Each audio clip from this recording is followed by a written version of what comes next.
আপনার সবচেয়ে কাছের মানুষটাই হয়তো এখন আপনাকে ধীরে ধীরে ধ্বংস করে দিচ্ছে এবং সবচেয়ে ভয়ের বিষয় হলো আপনি টেরও পাচ্ছেন না। ম্যানিপুলেশন কখনো চিৎকার করে আসে না, এটা আসে হাসি মুখে, ভালোবাসার ভেতর দিয়ে, এমন মানুষের কাছ থেকে যাকে আপনি বিশ্বাস করেন। আর যতদিনে আপনি বুঝতে পারেন ততদিনে অনেক দেরি হয়ে যায়। আজকে আমি আপনাকে এমন 7টা সাইন দেখাবো যেগুলো দেখলে বুঝবেন কেউ একজন আপনার মাথার ভেতরে ঢুকে আপনাকে কন্ট্রোল করছে। এই সাইন্সগুলো জানা থাকলে কেউ আর কোনোদিন আপনাকে এভাবে ব্যবহার করতে পারবে না। একটু ভাবুন, আপনার জীবনে কি এমন কেউ আছে যার সাথে কথা বলার পরে আপনি ক্লান্ত লাগেন, মনে হয় যেন কিছু একটা ভুল হয়ে গেছে, কিন্তু ঠিক বুঝতে পারছেন না কি? অথবা এমন কেউ যার জন্য আপনি বারবার নিজেকে ছোট করেন আর তারপর ভাবেন এটা হয়তো আপনারই দোষ। এটাই ম্যানিপুলেশনের সবচেয়ে বড় ফাঁদ। এটা আপনাকে নিজেকেই সন্দেহ করায়। আপনি ভাবতে শুরু করেন আমিই বোধহয় বেশি সেন্সিটিভ, আমি বোধহয় ভুল বুঝছি। কিন্তু না, আপনি ভুল বুঝছেন না। কেউ একজন আপনার সাথে একটা খেলা খেলছে, আর আপনি এখনো জানেন না রুলসগুলো কি। এই ভিডিওর শেষে আপনি জানবেন ঠিক কোন 7টা সাইন দেখলে বুঝবেন কেউ আপনাকে ম্যানিপুলেট করছে। এবং সবচেয়ে শেষে আমি একটা এমন টুইস্ট রিভিল করব যেটা জানলে আপনি চমকে যাবেন। কারণ ম্যানিপুলেটর সবসময় অন্য কেউ না, কখনো কখনো সে আপনার একদম ভেতরের মানুষ। চলুন শুরু করি। 1, তারা সবসময় আপনাকে গিল্টি ফিল করায়। কথাটা মাথায় রাখুন, একজন ম্যানিপুলেটর কখনো সরাসরি বলে না তুমি এটা করো। সে বলে তুমি না করলে আমার কত কষ্ট হবে জানো। সে এমনভাবে কথা বলে যেন আপনি কিছু না করলে আপনিই অপরাধী। আপনি যদি দেখেন কেউ বারবার আপনাকে গিল্টের মধ্যে ফেলছে, এটা প্রথম সাইন। 2, তারা আপনার ওয়ার্ডস টুইস্ট করে।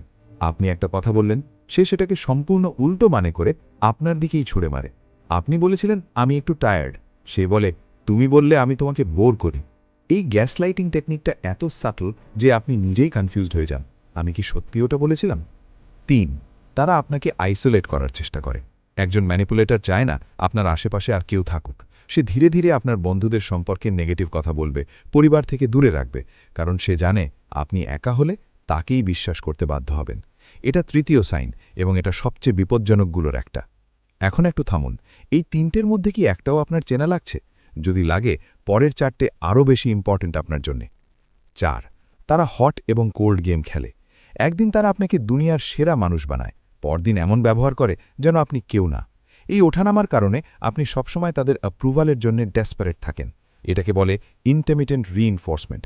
এটা এক্স্যাক্টলি সেই টেকনিক যেটা দিয়ে জুয়ার মেশিন মানুষকে আটকে রাখে। আপনিও আটকে যাচ্ছেন। 5, তারা আপনার ইনসিকিউরিটিজ ব্যবহার করে। আপনি একদিন ট্রাস্ট করে তাকে আপনার উইকনেস বলেছিলেন, আর সে সেটা মনে রেখে দিয়েছে অস্ত্র হিসেবে। যখনই দরকার সেই কথাটা টেনে এনে আপনাকে ছোট করে। একজন সত্যিকারের মানুষ আপনার উইকনেস প্রোটেক্ট করে, একজন ম্যানিপুলেটর সেটা এক্সপ্লয়েট করে। 6, তারা কখনো রেসপন্সিবিলিটি নেয় না। ভুল যাই হোক, দোষ সবসময় আপনার। এটা তাদের সবচেয়ে পুরনো ট্রিক। তুমি এমন না হলে আমি এটা করতাম না, তুমিই আমাকে দিয়ে এটা করিয়েছ। এভাবে তারা নিজেদের সবসময় ভিকটিম বানিয়ে রাখে আর আপনাকে বানায় ভিলেন। 7, আপনার গাট ফিলিং সবসময় আনইজি থাকে। এটা সবচেয়ে পাওয়ারফুল সাইন। আপনার ভেতরে একটা ফিলিং আছে কিছু একটা ঠিক নেই। আপনি হয়তো এক্সপ্লেন করতে পারছেন না, কিন্তু সেই ফিলিংটা যাচ্ছে না। ডার্ক সাইকোলজি বলে মানুষের সাবকনশিয়াস মাইন্ড ম্যানিপুলেশন ডিটেক্ট করতে পারে অনেক আগে। আপনার গাট আপনাকে সত্যি কথা বলছে। প্রশ্ন হলো আপনি কি শুনছেন? এখন আসি সেই টুইস্টে যেটার কথা বলেছিলাম। আপনি হয়তো ভাবছেন ম্যানিপুলেটর মানেই কোনো ভিলেন, কোনো শত্রু। কিন্তু রিসার্চ বলছে বেশিরভাগ ক্ষেত্রে যে আপনাকে সবচেয়ে বেশি ম্যানিপুলেট করে সে নিজেও জানে না সে এটা করছে। তার নিজের ভেতরেও ট্রমা আছে, ইনসিকিউরিটি আছে। সে শিখেছে এভাবেই সারভাইভ করতে হয়। এই কথাটা তাকে এক্সকিউজ করার জন্য বলছি না, বলছি আপনাকে এম্পাওয়ার করার জন্যে। কারণ যখন আপনি বুঝবেন তাদের গেম, আপনি আর সেই গেমের পিস থাকবেন না। আপনি হয়ে উঠবেন সেই মানুষ যাকে কেউ আর সহজে নাড়াতে পারবে না। আপনি এখন সেই 7টা সাইন জানেন, এখন আপনি আর্মড। ম্যানিপুলেশন তখনই কাজ করে যখন আপনি অন্ধকারে থাকেন। আজকে থেকে আপনি আর অন্ধকারে নেই। এই ভিডিওটা কাউকে শেয়ার করুন যে হয়তো এখন এরকম কোনো সিচুয়েশনে আছে কিন্তু বুঝতে পারছে না।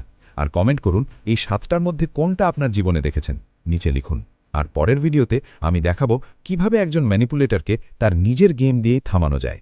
সেটা মিস করলে কিন্তু অনেক বড় ভুল হবে।